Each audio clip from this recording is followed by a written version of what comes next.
scarlet. Billy felt the cyclonic vision drawing him closer and closer, and his mind swam in the dizzying whirlpool. The stone reflected everything around him, even his worried face. As the eye's red glow deepened, Billy's features morphed. His ears grew long and pointed, and his mouth stretched out wide and toothy.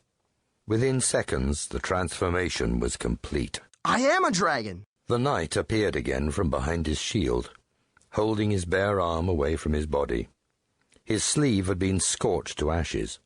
An angry reddish-brown welt on his forearm oozed curling strings of smoke, like the rising fumes of a cattle brand. Of course you're a dragon. Do you think me a fool? He raised his sword again. This time it cast a laser-like beam through its point, shooting high into the sky, and the knight tightened his jaw with renewed strength. I still fear you not, neither your fire from hell nor your demon wings. Wings? Did he say wings? Billy swung his head around. Wings! He tried flapping them. They worked. He flapped them harder, and he felt his body lift from the ground. 10 feet, 20 feet. He watched the shrinking knight wave his sword, but he could no longer understand his shouts. He squeaked like an enraged mouse, and his words scattered in the wind, becoming a ringing sound more like an alarm clock than a bellowing knight. It slowly faded away like the sound of a tambourine in the hand of a dozing player. Billy flew higher and higher until all light seemed to melt away, leaving him floating through a black canopy of calm.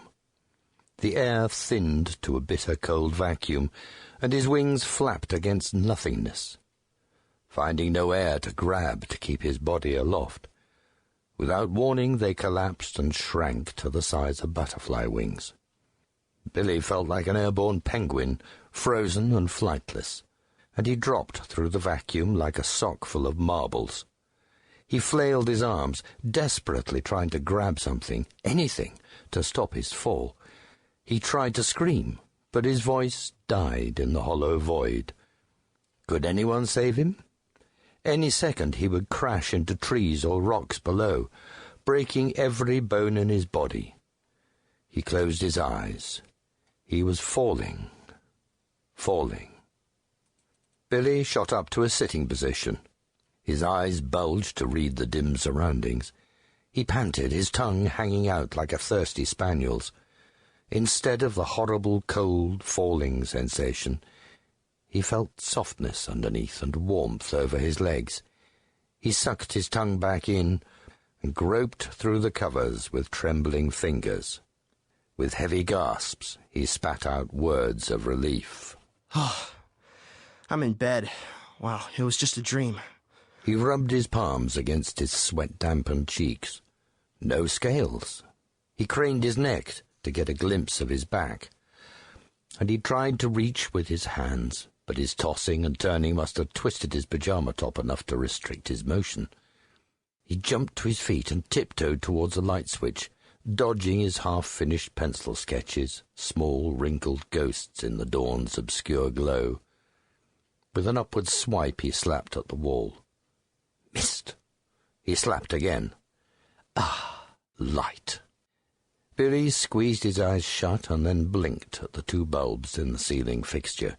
With a series of one-footed hops and careful steps, he manoeuvred through his art-strewn room and headed for his mirror, almost afraid to look when he turned his back towards his reflection. He breathed a huge sigh of relief. No wings.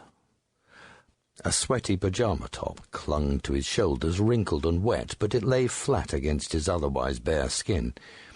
He remembered his fiery breath in the dream and smacked his hot, dry lips.